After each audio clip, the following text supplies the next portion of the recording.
Hey parents, I just wanted to do a quick YouTube tutorial in case you haven't used YouTube before in this capacity. Um, we have a lot of staff members uploading videos for your students to listen to, so it won't be just me reading to them. There's a whole bunch of other staff in the classroom whose voices should be heard as well throughout the weeks that we're home. But I just wanted to give a quick tutorial.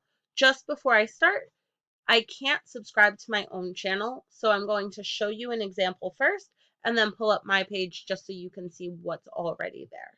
So you're going to go to the menu and go to subscriptions. I'm going to click on Jack Hartman. That's one of the ones I'm subscribed to. And this, as it pulls up, it'll pull up my main page. It'll have a tab for the home. It'll have videos. It'll have playlists, channels that they're subscribed to,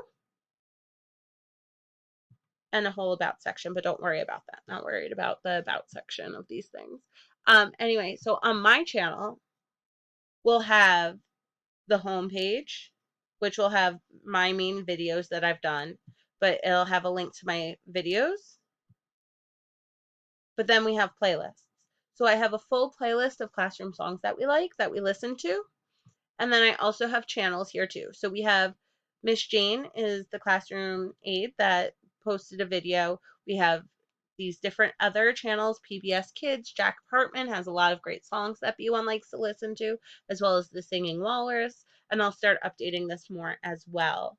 But the playlist is a key one because that's where I'll be sharing the videos that people post. So we have a video on toileting by Miss Danica, and we also have a book read by Miss Jane, the classroom aide. So this is something that, in addition to my videos that you've been watching, you can watch other videos as well. And we have all these favorite songs of ours that we listen to.